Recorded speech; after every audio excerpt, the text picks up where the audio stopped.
សួស្តីបងប្អូនទាំងអស់គ្នាថ្ងៃនេះយើងនឹងបន្តមេរៀនទៀតប៉ុណ្ណាអញ្ចឹងថ្ងៃនេះយើងសិក្សាtopic មួយទៀតទាក់ទងនឹងការបង្កើតតារាងអូខេអញ្ចឹងដើម្បីបង្កើតតារាងបានយើងចូលកម្មវិធី MAVert ទាំងអស់គ្នាណាចុចទាំងអស់គ្នាមកយើងចុចលើ MAVert នេះអញ្ចឹងថ្ងៃនេះលោកគ្រូដាក់ topic ឬក៏វត្ថុបំណងនោះមាន3ចំណុចដែលយើងត្រូវការបង្កើតនៅក្នុងតារាងហ្នឹងយើងសិក្សាទៅលើការបង្កើតតារាងហ្នឹងចំណុចទី1យើងការបង្កើតតារាងគេឲ្យឈ្មោះថា insert table ចំណុចទី2ទាក់ទងនឹងការរំលាយ cell ចូលគ្នាឬកាត់ cell គេឲ្យឈ្មោះថា merge មួយ cell ចំណុចទី3ផ្ដាច់តារាងចេញពីគ្នាហើយគេឲ្យឈ្មោះថា split cell split table ទៅអញ្ចឹងទាំង3ចំណុចនេះយើងនឹងសិក្សាទាំងអស់គ្នាតើវាក្នុងការបង្កើតនឹងរបៀបណាអញ្ចឹងយើងយកចំណុចទី1យកមកបង្កើតអូខេអញ្ចឹងក្នុងការបង្កើតតារាងហ្នឹងអូខេយើងត្រូវចុចទៅលើពាក្យថា insert នេះណាចុចលើ insert នេះអូខេអញ្ចឹងមើលឃើញពាក្យថា table table នេះមានន័យថាយើងចុចប៊ូតុងចុចក្រោមមកវាមានយើងជ្រើសរើសពាក្យថា insert tab table នេះណាអញ្ចឹងយើងចុចមក insert table យើងចុចលើវាមកបន្ទាប់មកបងប្អូនទាំងអស់គ្នាមើលទាំងនេះវាមាន2ចំណុចដែលយើងត្រូវចងចាំទាំងអស់គ្នាចំណុចទី1ពាក់ព័ន្ធនឹង number of column គឺចំនួនជួរឆនឹងចំណុចទី1ចំណុចទី2ពាក់ព័ន្ធនឹង number of row ចំនួនជួរដេកបានន័យថាប្រសិនបើយើងចង់កំណត់ជួរឆ5យើងវាយលេខ5យើងចង់កំណត់ជួរឆជួរដេក3យើងវាយលេខ3អញ្ចឹងឧទាហរណ៍ថាឥឡូវខ្ញុំនឹងដាក់ជួរដេកនេះចំនួន4អញ្ចឹងយើងវាយលេខ4ឬក៏ជួរឆហ្នឹងចំនួន5យើងវាយលេខ6យើងវាយលេខ6អញ្ចឹងអញ្ចឹងnumber of column នេះគឺជួរឆ number of row ហ្នឹងគឺជួរចំនួនជួរដេកអញ្ចឹងណាបន្តមកទៀតគុណទាំងអស់គ្នាពេលដែលយើងកំណត់ចំនួនរួចហើយចំនួន table រួចហើយចំនួនជួរឆនិងជួរដេករួចហើយគុណទាំងអស់គ្នាចុចពាក្យថាអូខេណាអូខេអញ្ចឹងវានឹងលោតឲ្យនេះបែបនេះអញ្ចឹងអូនមើលទាំងអស់គ្នានេះគឺតារាងដែលយើងបានបង្កើតមួយហ្នឹងអញ្ចឹង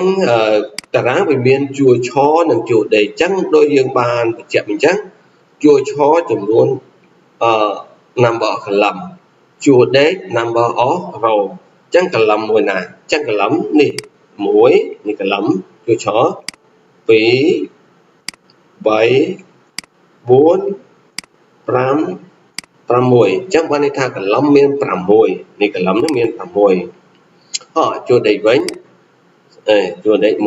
3 4 5 6ឃើញទេបានន័យថាជួរឆមានចំនួនជួរដេកមានចំនួន4អញ្ចឹងបានន័យថាជួរឆមាន6ជួរដេកមាន4អញ្ចឹងយើងរកបែបហ្នឹងទៅណាអានេះចំណុចទី1ដែលយើងត្រូវចេះបង្កើតបែបយ៉ាងចំណុចទី2តកតងនឹងរំលាយសារចូលគ្នាឬក៏កាត់សារគេឲ្យចំណុចថាមើលសារអញ្ចឹងមាន2របៀបក្នុងការរំលាយរបៀបទី1យើងត្រូវselect cell ជាមុនសិនឬក៏ select នៅ column ណាឬក៏ row ណាជាមុនសិនអូខេបន្ទាប់មកទៀតយើងនឹងចុចទៅលើពាក្យថា layout នេះពេលចុច layout អូននឹងឃើញពាក្យថា merge cell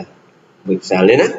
អូខេឃើញ merge cell យើងចុចលើវាមកវានឹងដាច់អញ្ចឹងបានថាយើងរំលាយ cell នឹងចូលគ្នានេះចំណុចទី2ឬក៏ហៅថាកាត់ដូចថាកាត់ដាច់ cell ហ្នឹងណាអូខេរបៀបមួយទៀតតកតនឹងផ្ដាច់ cell ដូចគ្នាដែរឬក៏កាត់រំលាយ cell ដូចគ្នាដែរ អូនគ្រាន់តែ select លើ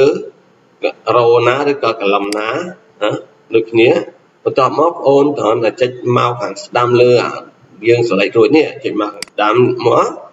អូនយកពាក្យថាមានពាក្យអីគេ merge cell ដូចគ្នាឃើញទេអញ្ចឹងបានន័យថាយើងក៏ដាក់មកខាងស្ដាំដែលយើង select រួចនេះដាក់លើវាមកចុចមកខាងស្ដាំគាត់ណាចុចមកខាងស្ដាំដែលយើង select រួចហ្នឹងរួចជ្រើសរើសពាក្យថា merge cell ហ្នឹងដាច់ដូចគ្នាណាដាច់ដូចគ្នាតើឥឡូវហ្នឹងណាអូខេអញ្ចឹងអានឹងការផ្ដាច់ដូចគ្នាអូខេហ្នឹងរបៀបទី2របៀបទី1យើងចុចទៅលើពាក្យថា layout យើងយកពាក្យថា merge cell ដូចគ្នាអូខេយើងមើលសារនេះរបៀបទី2បានន័យថាយើង select លើគ្នាយើងចុចមកខាងស្ដាំលើកន្លែងដែលយើង select ហ្នឹងយើងបន្តមកយើងយកពាក្យថា merge cell ដូចគ្នាហ្នឹងដាច់ដូចគ្នាតោះចឹងទី3នេះទី2ចប់ណាដល់ទី3យើងធ្វើមិនចាក់តនឹងដាច់តារាងចេញពីគ្នាបានន័យថាយើងចង់ដាច់អាហ្នឹងចេញមកឲ្យដាច់អាលើផ្សេងអាក្រោមផ្សេងតែម្ដងយើងដាច់ចេញពីគ្នាដោយយើងប្រើsplit table ណាពីគ្នាប្រើជាមួយ split table ឃើញទេអញ្ចឹងមុននឹងយើងផ្ដាច់បានគាត់យើងនឹងមុនយើងផ្ដាច់បានយើងត្រូវ select ដូចគ្នា select ណា select មកបន្ទាប់មកបានន័យថាចង់ផ្ដាច់អានេះចេញអត់ឲ្យជាប់តារាងនៅខាងលើទេយើងផ្ដាច់ពីគ្នាតែម្ដងបន្ទាប់មកគាត់ចូល layout យកពាក្យអីគេបានបញ្ជាក់ហើយនេះបានយកពាក្យអីគេ split table ណាគឺ table ណាគាត់នេះគឺអានថា split table នេះគឺរូបភាពដែលផ្ដាច់ចេញពីគ្នាបានន័យថាតារាងតែមួយប៉ុន្តែផ្ដាច់ចេញពីគ្នាចុចលើវាមក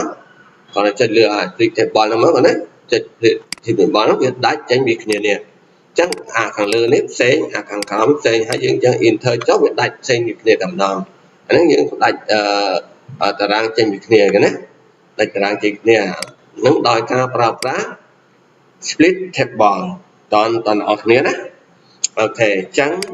លោកគ្រូសូមរំលឹកម្ដងទៀតក្នុងការបង្កើតតារាងទី1ការ insert table ណាគុណគាត់ចុចពាក្យថា insert នេះមកហើយជ្រើស table កំណត់ column ហើយនឹង row មកបានន័យជួរឆនិងជួរដេកទី2កូនផ្ដាច់សារការផ្ដាច់សារមុននឹងផ្ដាច់សារបានលុះណាតែកូន select លើ column ឬក៏សារណាមួយរួចចាំចូលទៅលើពាក្យថា layout យកពាក្យថា merge cell ឬក៏មកខាងស្ដាំលើកន្លែងដែលយើង select ហ្នឹងយកពាក្យថា merge cell ដូចគ្នាចំណុចទី3មុននឹងយើងផ្ដាច់តារាងចេញពីគ្នាហ្នឹងដល់យើងប្រើលើ click សារយើង select ដូចគ្នា select មកយើង select លើវាមកបន្ទាប់មកកូនចុចទៅលើពាក្យថា layout យកពាក្យថា split table នេះអញ្ចឹងបានន័យថាវាផ្ដាច់ចេញពីគ្នាបានន័យថាដោយឡែកពីគ្នាតែម្ដងអូខេអញ្ចឹង